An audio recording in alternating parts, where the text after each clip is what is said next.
গল্পের শুরু হয় পশ্চিম আফ্রিকার দেশ সেনেগাল থেকে। এখানে আমাদের একটি ছেলেকে দেখানো হয় যার নাম চিডো। সে তার কাজিন মুসার সাথে ডাকার শহরে থাকে। মূলত এরা দুজনেই খুব গরিব। তারা প্রতিদিন নির্মাণ শ্রমিকের কাজ করে যাতে কিছু টাকা উপার্জন করতে পারে। এই দুজনের একটাই লক্ষ্য, সারাদিন কাজ করে বেশি করে টাকা জমানো, যাতে একদিন ইউরোপে গিয়ে খুব বিখ্যাত গায়ক হতে পারে এবং একটি সুন্দর জীবন কাটাতে পারে। এরপর তারা টানা 6 মাস কঠোর পরিশ্রম করে ইউরোপে যাওয়ার জন্য টাকা জোগাড় করে। একদিন চিডো তার মাকে বলে যে সে ইউরোপে গিয়ে কাজ করতে চায়, যাতে সে তার পরিবারের দেখাশোনা করতে পারে। কিন্তু এই কথা শুনে চিডোর মা তার উপর ভীষণ রেগে যান। আসলে এই গ্রাম থেকে আগেও অনেকেই ইউরোপের উদ্দেশ্যে রওনা দিয়েছিল, কিন্তু মাঝ রাস্তাতেই তারা সবাই মারা যায়। পরের দিন চিডোর মা মুসার উপর খুব চিৎকার করেন, কারণ তার মনে হয়েছিল যে এসব মুসারি বুদ্ধি এবং তার কারণেই চিডো ইউরোপ যাওয়ার জেদি করছে। চিডো লুকিয়ে এসব দেখছিল। এরপর সে সামনে এসে তার মাকে শান্ত করে এবং বলে যে কাল রাতে আমি আপনার সাথে মজা করছিলাম, আমি কোথাও যাচ্ছি না। এরপর আমরা দেখি যে চিডো এবং মুসা প্রতিদিন তাদের কাজ করে যাচ্ছে। কাজ থেকে ফেরার পর তারা প্রতি রাতে নিজেদের গান লিখত এবং বন্ধুদের সামনে গিয়ে সেগুলো শোনাত। অবশেষে 6 মাস পর তাদের কাছে ইউরোপ যাওয়ার মতো যথেষ্ট টাকা হয়ে যায়। এরপর তারা জিস্কো নামের এক ব্যক্তির সাথে দেখা করে এবং দুই ভাই তার কাছে ইউরোপ যাওয়ার পরামর্শ চায়। কিন্তু জিস্কো বলে যে তোমাদের ইউরোপে যাওয়া উচিত নয়, কারণ টিভিতে যে জীবন দেখানো হয় তা কখনোই বাস্তব নয়। ইউরোপ ততটা সুন্দর নয় যতটা আমাদের টিভিতে দেখানো হয়। সেখানেও জীবন অনেক কষ্টের এবং মানুষ রাস্তায় বসবাস করছে। জিস্কোর সাথে দেখা করার পর চিডো সিদ্ধান্ত নেয় যে সে ইউরোপ যাবে না, কিন্তু মুসার জেদ ধরে। সে বলে যে গত 6 মাস ধরে তারা হাড় ভাঙা খাটুনি খেটেছে এবং এখন তারা কোনোভাবেই পিছিয়ে আসতে পারে না। অনিচ্ছা সত্ত্বেও চিডোকে তার কথা মেনে নিতে হয়। এরপর তারা দুজনে একজন শমনের কাছে যায়। মূলত ইনি এক ধরনের তান্ত্রিক বা পুরোহিত। তারা দুজন তাকে জিজ্ঞেস করে যে তারা কি ইউরোপ যেতে পারবে। তখন শমন তাদের বলে যে হ্যাঁ, তোমরা অবশ্যই যেতে পারো। এটি শোনার পর তারা দুজনেই খুব খুশি হয়। পরের দিন চিডো তার মাকে কিছু না জানিয়ে মুসার সাথে ইউরোপের উদ্দেশ্যে বেরিয়ে পড়ে। মাঝ রাস্তায় তারা নিজেদের তৈরি করা গানগুলো গাইছিল। যখন তারা মালি নামের জায়গায় পৌঁছায়, তখন সেখানে একজন লোককে $100 দিয়ে নিজেদের পাসপোর্ট বানিয়ে নেয়। সেখানে সেই লোকটি তাদের বলে যে যদি কেউ তোমাদের কাছে পাসপোর্ট দেখতে চায় তাহলে কোনো কথা না বলে চুপচাপ পাসপোর্ট দেখিয়ে দেবে। এখন তোমরা দুজনেই মালির নাগরিক হয়ে গিয়েছ, তোমরা আর পশ্চিম আফ্রিকার না। সে তাদের পাসপোর্টের নামও বদলে দেয়। মুসার নাম পরিবর্তন করে রাখে মেলিয়ে, আর চিডোর নাম বদলে রাখে সেলফ। এরপর তারা যখন মালির সীমান্তে পৌঁছায় এবং নাইজারে প্রবেশ করতে যাবে, তখন সেখানকার রক্ষীরা তাদের পাসপোর্ট পরীক্ষা করে এবং জিজ্ঞাসাবাদ শুরু করে। কিন্তু মুসা প্রয়োজনের তুলনায় একটু বেশিই কথা বলতে শুরু করে, যার ফলে সেই রক্ষী বুঝে যায় যে সে মিথ্যে বলছে। সে হুমকি দেয় যে যদি তারা এখনই $50 না দেয় তাহলে তাদের জেলে নিয়ে যাওয়া হবে। তারা দুজনে কোনো মতে সেই রক্ষীর হাত থেকে নিজেদের রক্ষা করে এবং এরপর নাইজারে পৌঁছে যায়। সেখানে তাদের ইউভি নামের এক ব্যক্তির সাথে দেখা হয়। সে তাদের একটি গাড়ি দেয় যার সাহায্যে তারা নাইজার থেকে ইটালিতে যাবে। এটি শুনে চিডো এবং মুসা দুজনেই খুব খুশি হয়ে যায়, কিন্তু এর জন্য তাদের $1200 দিতে হবে। তারা দুজনে সেই প্রস্তাব মেনে নেয়, যার পর ইউভি তাদের নিজেদের শেল্টারে নিয়ে যায় এবং সেখানে সে তাদের বলে যে আমি আরও কিছু যাত্রী জোগাড় করে নিয়ে আসছি, ততক্ষণ তোমরা এখানেই আমার জন্য অপেক্ষা করো। রাতে গানলি নামের এক ব্যক্তি তাদের বলে যে তারা যে মরুভূমির মধ্যে দিয়ে যাচ্ছে তা অত্যন্ত বিপজ্জনক হতে চলেছে, কারণ মাঝ রাস্তায় অনেক মাফিয়া আসবে যারা তাদের লুটে নেওয়ার চেষ্টা করবে। আর সেই মাফিয়াদের হাত থেকে টাকা বাঁচাতে হলে তাদের টাকাগুলো প্লাস্টিকের প্যাকেটে ভরে পেটের ভেতর ঢুকিয়ে রাখতে হবে, যাতে লিবিয়ান মাফিয়ারা ওই টাকা খুঁজে না পায়। এই কথা শুনে চিডো এবং মুসা দুজনেই হাসতে শুরু করে, কারণ বিষয়টি তাদের কাছে মোটেও সিরিয়াস মনে হয়নি। কিন্তু বাকি সবাই খুব গম্ভীর ছিল, কারণ তারা জানত যে মাফিয়ারা অত্যন্ত দয়াহীন এবং তারা কাউকেই ছেড়ে দেবে না। পরের দিন সকালে তারা সবাই যাওয়ার জন্য প্রস্তুত হয়। সারা দিন সফর করার পর তাদের নাইজারের সীমান্তে নামিয়ে দেওয়া হয় এবং পরের দিন সকালে তারা আবারও তাদের যাত্রা শুরু করে। সাহারা মরুভূমির অনেক গভীরে যাওয়ার পর চিডো যে গাড়িটিতে বসেছিল সেটি অন্য গাড়ি থেকে আলাদা রাস্তায় যেতে শুরু করে। রাস্তা অত্যন্ত আঁকাবাঁকা ও অসমতল হওয়ার কারণে গাড়িটি খুব কষ্টে চলছিল। তখনই হঠাৎ এক ব্যক্তি গাড়ি থেকে নিচে পড়ে যায়, কিন্তু এই লোকেরা সেই লোকটির জন্য থামে না এবং ক্রমাগত সামনে এগিয়ে যেতে থাকে। এটি দেখে চিডো খুব ভয় ভয় পেয়ে যায় এবং সে গাড়িটিকে খুব শক্ত করে ধরে রাখে, কারণ সে জানত যদি সে গাড়ি থেকে পড়ে যায় তবে এরা তার জন্যও থামবে না। এরপর যখন তারা মরুভূমির একেবারে মাঝখানে পৌঁছায় তখন ড্রাইভার তাদের গাড়ি থেকে নামিয়ে দেয় এবং বলে যে এখন থেকে সামনের পথ তোমাদের হেঁটেই যেতে হবে। এটি শুনে সবার খুব খারাপ লাগে, কিন্তু এখন তাদের আর কিছুই করার নেই। অনিচ্ছা সত্ত্বেও সবাইকে এখন তাদের এই যাত্রা পায়ে হেঁটেই পাড়ি দিতে হচ্ছে। পথে চলতে চলতে ছিডো দেখতে পায় সেখানে প্রচুর মানুষের লাশ পড়ে আছে, যারা একসময় তাদের মতোই বেরিয়েছিল কিন্তু কখনোই আর গন্তব্যে পৌঁছতে পারেনি। এখন তাদের যাত্রা করার 2 দিন পার হয়ে গিয়েছে এবং একজন মহিলার হাঁটতে খুব কষ্ট হচ্ছিল। তিনি ঠিকমতো চলতে পারছিলেন না এবং সেখানেই পড়ে যান, কিন্তু এতে কারোরই কিছু যায় আসছিল না এবং সবাই যে যার মতো সামনের দিকে এগিয়ে যাচ্ছিল। তবে ছিডো এটা সহ্য করতে পারে না এবং সে সেই বৃদ্ধা মহিলাকে সাহায্য করার জন্য নিজের কাছে থাকা অবশিষ্ট পানি তাকে পান করতে দেয়। কিন্তু এটি দেখে মুসা তার উপর খুব রেগে যায়, কারণ ওই বৃদ্ধার চক্করে তারা অনেকটা পিছিয়ে পড়বে, আর যদি তারা দল থেকে পিছিয়ে পড়ে তবে এই মরুভূমিতে হারিয়ে যাবে এবং তখন তাদের মৃত্যু থেকে কেউ বাঁচাতে পারবে না। কিন্তু ছিডোর পানি দেওয়ার পরেও সেই বৃদ্ধা মহিলাটি সেখানেই মারা যান। এটি দেখে ছিডোর মনে খুব কষ্ট হয়, কিন্তু এখন সে কিছুই করতে পারে না, যার ফলে সে দৌড়ে নিজের দলের সাথে যোগ দেয়। হাঁটতে হাঁটতে রাত হয়ে যায় এবং তখনই রাস্তার তাদের লিবীয় মাফিয়ারা আটকে দেয়। তারা সবার কাছ থেকে সব টাকা কেড়ে নেয়। যাদের পকেটে কোনো টাকা পাওয়া যায় না, মাফিয়ারা তাদের বিশেষ এক ধরনের পানীয় পান করায়, কারণ মাফিয়ারা এখন জানত যে মানুষ কিভাবে টাকা লুকিয়ে রাখে। এরপর মাফিয়ারা সেই টাকাগুলো পেয়ে যায় যা মানুষ তাদের পেটের ভেতরে লুকিয়ে রেখেছিল। টাকা পাওয়ার পর মাফিয়ারা যাদের পকেটে টাকা পাওয়া যায়নি তাদের আলাদা করে দেয়। এখানে মুসা এবং ছিডো দুজনে একে অপরের থেকে বিচ্ছিন্ন হয়ে যায়। এসব দেখে ছিডো খুব হতাশ হয়ে পড়ে। পরের দিন সকালে ছিডো এবং বাকি যারা বেঁচে ছিল তাদের মনে হচ্ছিল যে মাফিয়ারা হয়তো তাদের ছেলে দিয়েছে, কিন্তু সামনে যেতেই মাফিয়ারা ছিডো ও বাকি সবাইকে ধরে ফেলে এবং তাদের মাফিয়াদের জেলে নিয়ে যাওয়া হয়, যেখান থেকে তাদের দাসের মতো বিক্রি করা হবে। জেলে পৌঁছানোর পর নুনান নামের এক ব্যক্তি তাদের বলে যে তারা কোনো পুলিশ বা সেনাবাহিনীর লোক নয়, বরং মাফিয়াদের লোক। যদি তোমাদের এই জেলে থাকতে হয় তবে মাফিয়ারা যা বলবে তোমাদের তাই করতে হবে, আর যদি তোমরা তাদের কথা না শোনো তবে তোমরা সবাই মারা পড়বে। এসব বলার পর নুনান সবাইকে একটি ঘরে নিয়ে যায়, যেখানে তাদের ওপর নির্যাতন চালানো হয়। নুনান তাদের বলে যে সবাই যার যার পরিবারের ফোন নম্বর দাও, যাতে আমরা তোমাদের পরিবারের কাছ থেকে মুক্তি পৌঁছাইতে পারি। এরপর যারা পরিবারের নম্বর দিয়ে দেয় নুনান তাদের ছেড়ে দেয়, কিন্তু ছিডো সহ যারা নম্বর দেয়নি তাদের উপর প্রচুর নির্যাতন করা হয়। এরপর আমরা দেখি যে ছিডোর অবস্থা খুবই খারাপ, তার মুখে জখমের চিহ্ন। সেখানে মার্টিন নামের এক ব্যক্তি ছিল, সে ছিডোকে পানি পান করায়, কারণ ছিডো খুব যন্ত্রণার মধ্যে ছিল। কয়েকদিন পর একজন মাফিয়া সদস্য জেলের ভেতরে আসে এবং সব বন্দীদের বলে যে তার একজন কাঠমিস্ত্রির প্রয়োজন, তাই যে কাঠমিস্ত্রির কাজ জানো সে আমার সাথে এসো। একই সাথে সে রাজমিস্ত্রিদেরও তার সাথে আসার কথা বলে।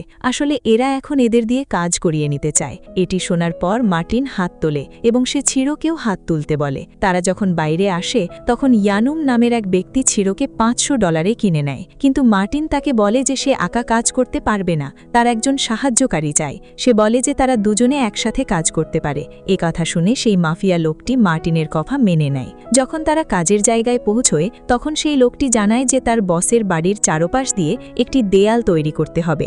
এরপর মার্টিন এবং ছিডোকে পেট ভরে খাবার দেওয়া হয়, যাতে তারা ভালোভাবে কাজ করতে পারে, কারণ জেলে তাদের খুব সামান্যই খাবার দেওয়া হতো। খাবার খাবার পর তারা কাজে লেগে পড়ে। তবে ছিডো রাজমিস্ত্রির কাজ জানত না, কিন্তু মার্টিন তাকে ধীরে ধীরে কাজ শিখিয়ে দেয়। সন্ধে কাজ শেষ করার পর মার্টিন ছিডোকে জিজ্ঞেস করে যে তার বাবা কি জানেন যে সে ইউরোপের উদ্দেশ্যে বেরিয়েছে। তখন ছিডো বলে যে তার বাবা তার ছোটবেলাতেই মারা গিয়েছে।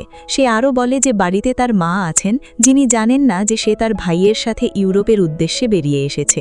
মার্টিন তখন ছিডোর কাছে তার ভাই মুসার ব্যাপারে জানতে চায়, কিন্তু সিডো জানায় যে মাফিয়ারা তাকে মাঝ রাস্তায় ধরে ফেলেছিল, যার ফলে তারা দুজনে আলাদা হয়ে গিয়েছে এবং এরপর থেকে সে জানে না তার ভাই মুসা এখন কোথায় আছে। এটি শুনে মার্টিনের সিডোর জন্য খুব খারাপ লাগে। তবে সিডোর মনে দৃঢ় বিশ্বাস ছিল যে একদিন মুসার সাথে তার অবশ্যই দেখা হবে। একদিন যখন তাদের কাজ প্রায় শেষের দিকে তখন ইয়ানুম সেখানে আসে এবং মার্টিনকে বলে যে আমাকে এখানে একটি ঝর্ণাও বানিয়ে দিতে হবে, যেমনটি এই ছবিতে দেখছো। মার্টিন এতে রাজি হয়ে যায় এবং তাকে বলে যে সে এর চেয়েও সুন্দর ঝর্ণা বানিয়ে দিতে পারবে। তখন ইয়ানুম মার্টিনকে বলে যে যদি তোমরা সত্যিই এমনটা করতে পারো তবে তার বস খুব খুশি হবেন এবং তাদের মাফিয়াদের হাত থেকে মুক্তি দিয়ে দেবেন, সেই সাথে ত্রিপোলি যাওয়ার জন্য টাকাও দেবেন। এটি শুনে তারা দুজনেই খুব খুশি হয়, কারণ এখন তাদের কাছে এখান থেকে বের হওয়ার একটি আশা তৈরি হয়েছে। দেয়াল তৈরির কাজ শেষ করার পর তারা দুজনে ঝর্ণা বানানোর কাজে লেগে পড়ে, কারণ যদি তারা এই কাজ ঠিকভাবে করতে পারে তবেই এখান থেকে বের হতে পারবে। এরপর কয়েকদিনের মধ্যেই মার্টিন ও সিডো ঝর্ণার কাজ শেষ করে ফেলে। তখন ইয়ানুমের বস সেখানে এসে তাদের বানানো ঝর্ণাটি দেখেন। সেই মাফিয়া বসের সাথে তার স্ত্রীও ছিলেন, যার ঝর্ণাটি খুব পছন্দ হয়। মাফিয়া বস তাদের কাজে অত্যন্ত মুগ্ধ হন, আর তাই তিনি মাফিয়াদের হাত থেকে মুক্তি দিয়ে দেন এবং ত্রিপোলি যাওয়ার জন্য টাকাও দেন। এই কথা শুনে তারা দুজনে এতটাই খুশি হয় যে তাদের বিশ্বাসই হচ্ছিল না যে তারা এখন স্বাধীন। এরপর তারা দুজনে সরাসরি ত্রিপোলি পৌঁছায়। সেখানে পৌঁছানো মাত্রই সিডো মুসাকে খুঁজতে শুরু করে, কিন্তু অনেক চেষ্টার পরেও সে মুসাকে খুঁজে পায় না। তখন মার্টিন সিডোকে বলে যে সে চাইলে তার সাথে আসতে পারে, কিন্তু সিডো তার ভাইকে পেছনে ফেলে যেতে চায় না। এটি শোনার পর মার্টিন তার কথা মেনে নেয় এবং তাকে বলে যে মুসার দেখা পাওয়া মাত্রই তোমরা ইতালির দিকে চলে এসো, আমি সেখানে তোমাদের জন্য অপেক্ষা করব। আলাদা হওয়ার আগে সিডো মার্টিনকে ধন্যবাদ জানায় এবং এরপর তারা যার যার পথে চলে যায়। সিডো আবারও মুসাকে খুঁজতে শুরু করে, কিন্তু অনেক খুঁজেও মুসার কোনো হদিশ পাওয়া যায় না। মুসাকে খোঁজার পাশাপাশি সিডো সেখানে শ্রমিকের কাজও করতে থাকে। একবার যখন সিডো কাজ করছিল তখন তার বন্ধুরা এসে তাকে জানায় যে এইমাত্র সেনেগাল থেকে কিছু শ্রমিক এসেছে এবং সম্ভবত তুমি যাকে খুঁজছ সে তাদের মধ্যে থাকলেও থাকতে পারে। এই কথা শোনা মাত্রই সিডো সেনেগালের শ্রমিকদের দিকে ছুটে যায়। সেখানে পৌঁছানোর পর অবশেষে সে মুসার দেখা পায়। মুসাকে দেখে সিডো তাকে জড়িয়ে ধরে এবং সেখান থেকে চলে আসতে বলে, কিন্তু মুসা সেখান থেকে যেতে রাজি হয় না। সিডো তাকে জিজ্ঞেস করে কেন। তখন মুসা জানায় যে যখন সে পালানোর চেষ্টা করছিল তখন তারা তার পায়ে গুলি করেছিল এবং এখন সে আর হাঁটতে পারে না। এই কথা শুনে সিডোর খুব কষ্ট হয়। তবে মুসা তাকে বলে যে এখন আমাদের বাড়ি ফিরে যাওয়া উচিত, কিন্তু সিডো তাকে বলে যে এখন আমরা লক্ষ্যের খুব কাছাকাছি এবং এখান থেকে আমরা ফিরে যেতে পারি না। সে মুসাকে বলে যে আমরা এখানে তোমার চিকিৎসা করাবো এবং তারপর ইউরোপের উদ্দেশ্যে রওনা দেব। সিডোর আত্মবিশ্বাস দেখে মুসা রাজি হয়ে যায় এবং এরপর সে মুসার চিকিৎসার জন্য তাকে তার বন্ধু লোয়ের কাছে নিয়ে আসে। এখানে লোয়ে মুসার চিকিৎসা শুরু করে এবং এরপর লোয়ে সিডোকে ওষুধ আনার জন্য সামির নামে এক ব্যক্তির কাছে পাঠায়, যে লোয়ের বন্ধু। মূলত সামির একজন নাপিত, যে এখানে অবৈধভাবে ওষুধ বিক্রি করে, কারণ এখানে কৃষ্ণাঙ্গদের ওষুধ দেওয়া হয় না। চিরো যখন সামিরের কাছে পৌঁছায় সামির খুব দ্রুত তাকে ওষুধ দিয়ে দেয় এবং তাকে সেখান থেকে তাড়াতাড়ি চলে যেতে বলে, কারণ সে ধরা পড়লে বড় সমস্যায় পড়ে যাবে। চিরো ওষুধ নিয়ে আসার পর লোয়ে মুছাকে সেগুলো খাইয়ে দেয়। রাতে লোয়ে চিরোকে বলে যে আমাদের মুছাকে হাসপাতালে নিয়ে যেতেই হবে, তার সার্জারি প্রয়োজন। কিন্তু চিরো তাকে বলে যে এখানকার হাসপাতালগুলোতে কৃষ্ণাঙ্গদের চিকিৎসা করা হয় না, এখন তুমি বলো আমাদের কি করা উচিত। লোয়ের কাছে এর কোনো উত্তর ছিল না। সে চিরোকে বলে যে আমাদের যে কোনোভাবেই হোক তাকে হাসপাতালে নিয়ে যেতে হবে, কারণ যদি 10 দিনের মধ্যে আমরা তাকে হাসপাতালে না নেই তবে সংক্রমণ এতটাই ছড়িয়ে পড়বে যে তার প্রাণও যেতে পারে। পরের দিন চিরো জেনম নামের এক ব্যক্তির কাছে যায় এবং ইতালিতে যাওয়ার জন্য জমানো তার সব টাকা তাকে দিয়ে দেয়, কিন্তু জেনম তার টাকা তাকে ফেরত দিয়ে দেয় এবং বলে যে এই টাকা খুবই কম, এই টাকায় তো একজন মানুষকেও নিয়ে যাওয়া সম্ভব না। এতে চিরো খুব হতাশ হয়ে পড়ে। চিরোকে এভাবে হতাশ দেখে জেনম তাকে বলে যে তোমার কাছে আরও একটি পথ আছে, যদি সে চায় তবে জাহাজে ক্যাপ্টেনের দায়িত্ব নিয়ে জাহাজ চালিয়ে যেতে পারে। এই কথায় চিরো রাজি হয়ে যায়, কিন্তু সে জাহাজ চালাতে একেবারেই জানত না। বাড়ি ফিরে চিরো মুছাকে বলে যে তারা ইতালি যাচ্ছে। তখন মুছা তাকে জিজ্ঞেস করে যে তার কাছে এত টাকা কোত্থেকে এলো। তখন চিরো তাকে জানায় যে সে জাহাজে ক্যাপ্টেন হয়ে যাবে। পরের দিন জেনম চিরোকে জাহাজ চালানো শেখায়। সেখানে এসে চিরোকে বলে যে যাই হয়ে যাক না কেন তোমাকে এই কম্পাসটি সবসময় শূন্যতেই রাখতে হবে এবং দেখতে দেখতেই তোমরা ইতালি পৌঁছে যাবে। আর যদি মাঝ রাস্তায় তোমার কোনো সাহায্যের প্রয়োজন হয় তবে তুমি আমার ফোনে কল করতে পারো। এরপর রাতে চিরোর খুব দুশ্চিন্তা হতে থাকে, কারণ তার সাথে আরও অনেক মানুষ যাওয়ার কথা ছিল এবং এতগুলো জীবনের দায়িত্ব চিরো নিজের কাঁধে নিতে চাইছিল না। তাই পরের দিন সে জেনমকে জাহাজের ক্যাপ্টেন হয়ে যেতে মানা করে দেয়, কারণ সে চায় না তার কোনো ভুলের জন্য এতগুলো মানুষের প্রাণ যাক। এটি শুনে জেনম খুব রেগে যায় এবং তাকে জাহাজ থেকে বের করে দেয়। এখন চিরোর কাছে আর কোনো পথ খোলা ছিল না, তাই অনিচ্ছা সত্ত্বেও তাকে জেনমের কথা মেনে নিতে হয়। তাকে জাহাজের ক্যাপ্টেন হিসেবেই যেতে হয়। অনেক দূর এগিয়ে যাওয়ার পর সিডো কিছু আলো দেখতে পায়। সেই আলো দেখে মুসা এবং সিডো দুজনেই খুব খুশি হয়ে যায়, কারণ তাদের মনে হয়েছিল যে তারা ইতালির সমুদ্র সৈকতে পৌঁছে গিয়েছে। কিন্তু জাহাজটি যখন একটু কাছে পৌঁছায় তখন তারা দেখে যে সেটি আসলে একটি অয়েল রিফাইনারি, মানে তেল শোধনাগার। পরের দিন সিডো জানতে পারে যে তার জাহাজে একজন অন্তঃসত্ত্বা নারী আছেন এবং তার রক্তক্ষরণ হচ্ছে। এটি দেখে সে খুব ঘাবড়ে যায় এবং পাশের কোস্টগার্ড বেসে ফোন করে। সেখানে একজন নারী কর্মকর্তা ফোন ধরেন। সিডো তাকে জানায় যে তারা ইতালির উদ্দেশ্যে রওনা দিয়েছিল, কিন্তু মাঝ রাস্তায় একটি বড় জরুরি অবস্থা তৈরি হয়েছে। তাদের জাহাজে একজন নারীর প্রচুর রক্তক্ষরণ হচ্ছে, তাই সাহায্যের জন্য কাউকে পাঠান। সেই কর্মকর্তা তাকে বলেন যে আমরা যত দ্রুত সম্ভব তোমাদের সাহায্য করার চেষ্টা করব। এটি শুনে সিডো কিছুটা স্বস্তি পায় এবং সাহায্যের জন্য অপেক্ষা করতে থাকে। কিন্তু রাতেও যখন কোনো সাহায্য আসে না, তখন সিডো সাহস হারিয়ে ফেলে এবং সিদ্ধান্ত নেয় যে সে নিজেই জাহাজটিকে সামনে এগিয়ে নিয়ে যাবে। পরের দিন এক ব্যক্তি এসে সিডোকে বলে যে জাহাজের নিচে ইঞ্জিন রুমে কিছু মানুষ আটকে আছে। এটি শুনে সিডো সরাসরি নিচে ইঞ্জিন রুমে যায় এবং সেখানে ফেসে থাকা মানুষগুলোকে বের করে নিয়ে আসে। এই লোকগুলো কয়েক দিন ধরে ক্ষুধার্ত ও তৃষ্ণার্ত ছিল, তাই সিডো দ্রুত তাদের কিছু খাবার ও পানি দেয়। তখনই সেখানে সেই অন্তঃসত্ত্বা নারীটি একটি সন্তানের জন্ম দেন। এসব দেখে সেখানে এক অদ্ভুত পরিবেশের সৃষ্টি হয় এবং সবাই এদিক ওদিক ছোটাছুটি করতে থাকে। সিডো তাদের সবাইকে শান্ত থাকতে বলে, কারণ তাদের ছোটাছুটির কারণে জাহাজটি উল্টে যেতে পারে। সে সবাইকে বলে উপরওয়ালার কাছে প্রার্থনা করো যেন আমরা সহি সালামতে ইতালি পৌঁছতে পারি। এরপর তারা আরও কয়েকদিন টানা যাত্রা করে এবং অবশেষে তাদের গন্তব্য অর্থাৎ ইতালিতে পৌঁছে যায়। সেখানে পৌঁছে তারা সবাই খুব খুশি হয় এবং উপরওয়ালার শুকরিয়া আদায় করে। কিছুক্ষণ পর সেখানে কোস্টগার্ডের একটি হেলিকপ্টার আসে তাদের সাহায্য করার জন্য। সেটি দেখে সিডো খুব আবেগপ্রবণ হয়ে পড়ে এবং কাঁদতে কাঁদতে বলতে থাকে, আমি এই জাহাজের ক্যাপ্টেন এবং আমরা ইটালি পৌঁছে গিয়েছি। অবশেষে শত বাধা আর প্রতিকূলতা জয় করে তারা ইউরোপে পৌঁছতে সক্ষম হয়। আর এই দৃশ্যের মধ্য দিয়েই গল্পটি এখানেই শেষ হয়ে যায়। গল্পটি কেমন লাগলো কমেন্ট করে জানাতে পারেন, আর ভিডিওটিতে একটি লাইক দিতে ভুলবেন না।